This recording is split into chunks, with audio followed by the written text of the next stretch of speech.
Gas है, कहीं आ रहा है कहीं नहीं आ रहा है, समझिए ना। बीमारी हो रही है, आप मोबाइल लेके हाथ में नहीं जा सकते।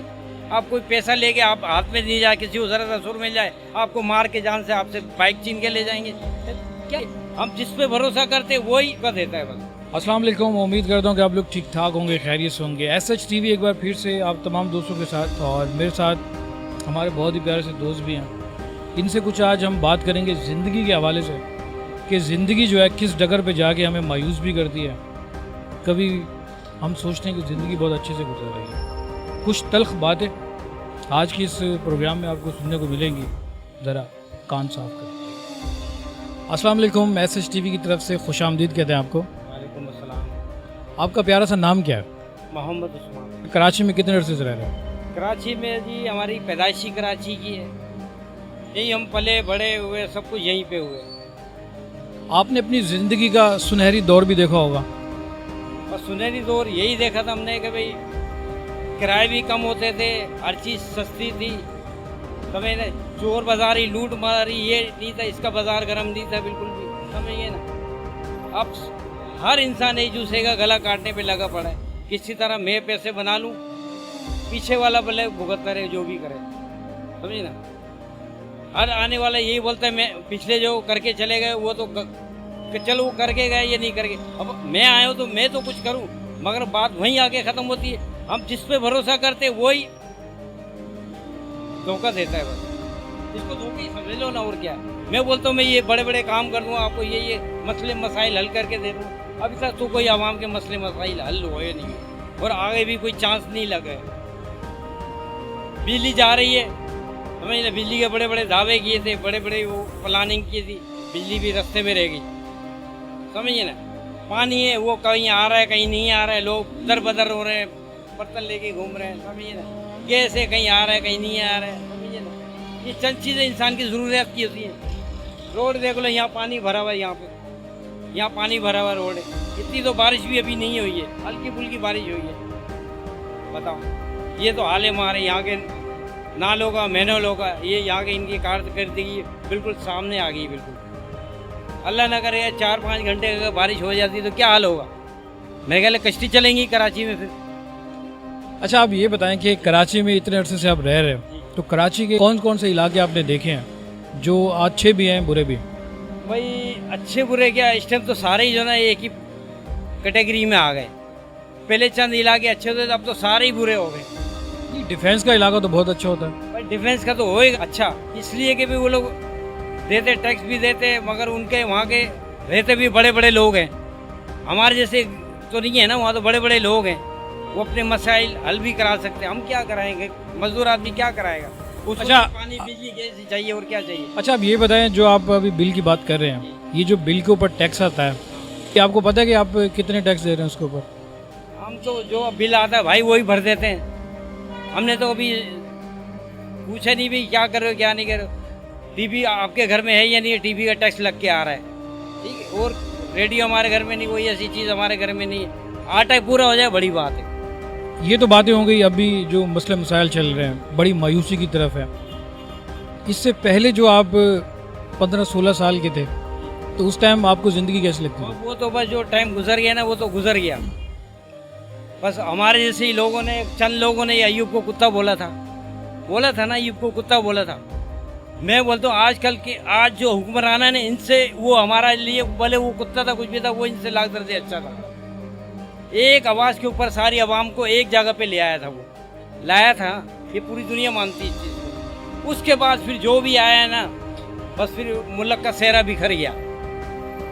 जैसे एक लड़ी टूट जाती है ना, सारे मोती बिखर जाते हैं, ये सब लोग बिखर गए अभी। इसको पिरोने के लिए जो ना कोई माई का लाल, कोई अच्छा कोई आ जाए, ईमानदार बंदा हमारे नसीब में अच्छा हो कोई, तो फिर तो कह सकते हैं कोई, मगर दूर दूर तक कोई ऐसे कोई नज़र नहीं आ रहा। कोई मायूसी है ना, और क्या।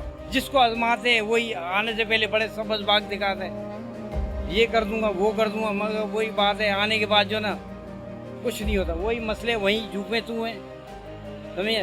लूटमारी हो रही है, आप मोबाइल लेके हाथ में नहीं जा सकते, आप कोई पैसा लेके आप हाथ में नहीं जाए, किसी को ज़रा असुर मिल जाए आपको मार के जान से आपसे बाइक छीन के ले जाएंगे। क्या है ये भाई। हम जरदारी था, जरदारी को बोले बुरा है, नवाज शरीफ था, नवाज शरीफ को बुरा बोला है। भाई अब तो तुम आए हो, अब तुम भी अपनी कोई कारकर्दगी दिखाओ ना। देखो, इंसान को अपनी कोई कारकर्दगी दिखानी पड़ती किसी के दिल में जगह बनाने के लिए। आवाम के दिल में जगह बनाओ। सस्ताई तुमने की, दोबारा तुमने महंगाई कर दी। सस्ताई की है, माना सस्ताई की, फिर दोबारा महंगाई कर दी। तो उससे क्या आवाम को रिलीफ मिला? कोई मिला रिलीफ? कोई रिलीफ नहीं मिला। अच्छा, आप क्या समझते हैं कि एक गरीब आदमी को घर के कितने पैसे मिलने चाहिए महीने के, उसका घर अच्छा चल सकता है? भाई अगर तनख्वाह वाला बंदा है ना, कम से कम मैं बोलता हूँ अगर 25-30 हज़ार रुपये कम से कम जिसको बोले 30 हज़ार। क्यों? बच्चों का स्कूल का खर्चा है, खिलाने का खर्चा है, जिसका मकान किराए का है बेचारे का। आजकल 10, 12, 15 हज़ार से कम का मकान नहीं मिलता, नहीं मिलता। फिर बीमारी है, 100 मसले मसाइल है, इंसान के साथ दुख है, तकलीफ है, बड़े मसले मसाइल। अब उसमें बेचारा मजदूर आदमी हवाई रोजी है, काम एक दिन लग गया, हफ्ते में 2 दिन लग गया, 4 दिन खाली आ रहा है। तो लोग कोई खुदकुशी कर रहा है, कोई अपने बच्चों को मार रहा है, कोई अपनी बीवी को मार रहा है जान से।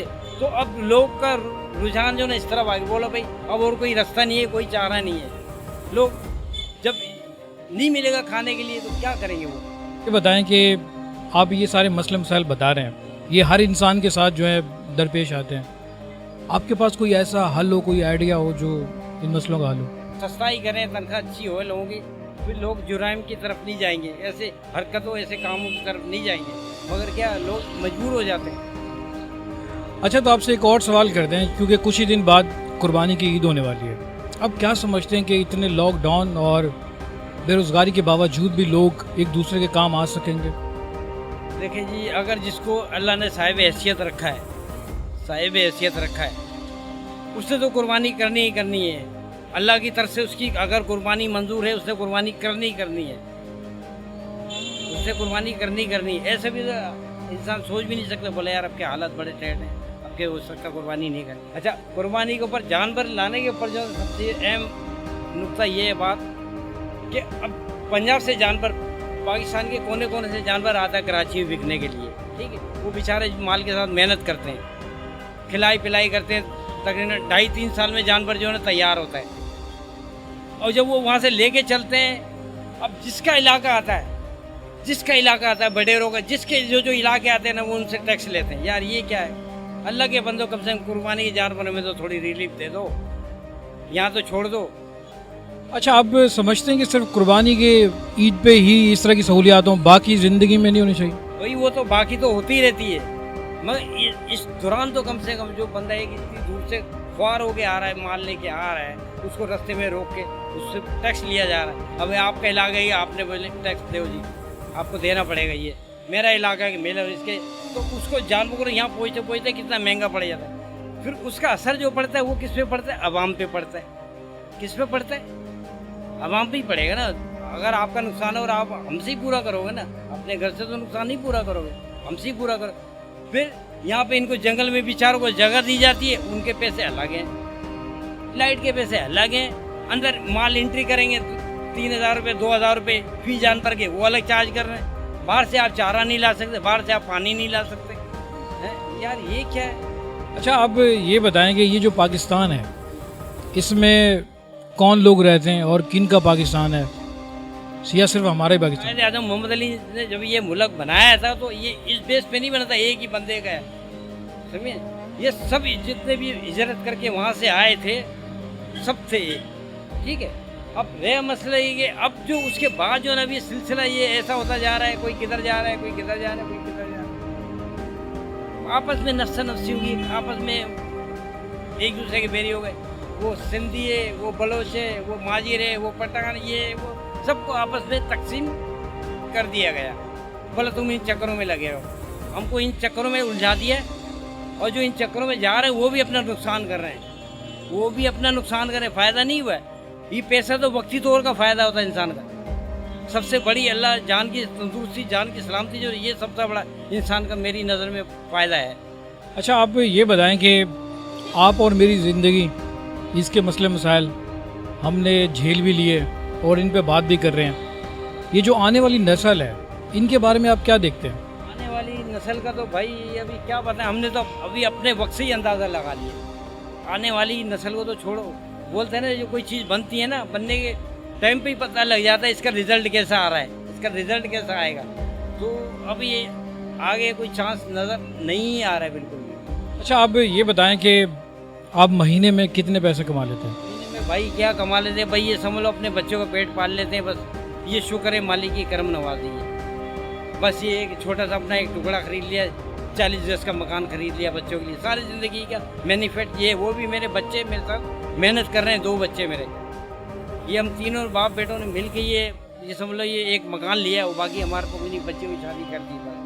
बाकी हमारी हवाई रोज़ी तुम्हारे सामने, सुबह से बैठे 1 रुपये का काम नहीं किया अभी, ये पड़ा हुआ है बैग। क्या समझते हैं कि ये हमारे गुनाहों का नतीजा है? नहीं, गुनाहों का नतीजा तो यार देखो, गुनाह जो इंसान करेगा वो तो सज़ा तो उसको मिलनी ही मिलनी है, समझिए ना। ये नहीं कि अगर रोज़ी नहीं मिली तो हम बोले यार हमारी गुनाह नहीं, ये अल्लाह बेहतर जानता है। ये हम किसी चीज़ के दावे नहीं कर सकते। मैं ये बता रहा, ये गुनाह तो है जो अपनी जगह पे, वो तो हिसाब देना पड़े उसका, तो माफ़ी तलब है ही नहीं, अल्लाह बड़ा गफूर रहीम है। मगर ये जो हालत जा रहे हैं ना, जैसे इससे भी कारोबार पे असर पड़ रहा है, इससे भी कारोबार पे असर पड़ रहा है। अभी आपको कितना टाइम हो गया यहाँ बैठे हुए? तकरीबन कोई 10-15 मिनट तो हुए। हो गए ना। अभी आपने देखा कोई ग्राहक इधर आया पूछने के लिए आप क्या बेच रहे हो? नहीं आया ना। फिर जब जिसने लाखों रुपए का माल डाला हुआ है, दुकान का किराया दे रहा है, 2 लड़के रखे हुए तनख्वाह पे, जब उसका पूरा नहीं हो रहा तो फिर हम लोग क्या चीज़, हम तो मजदूर आदमी, हमारे तो हवाई रोजी बेग लटका के आप ले जाओगे, आपके साथ चले जाएंगे, मजदूरी करके आ जाएंगे।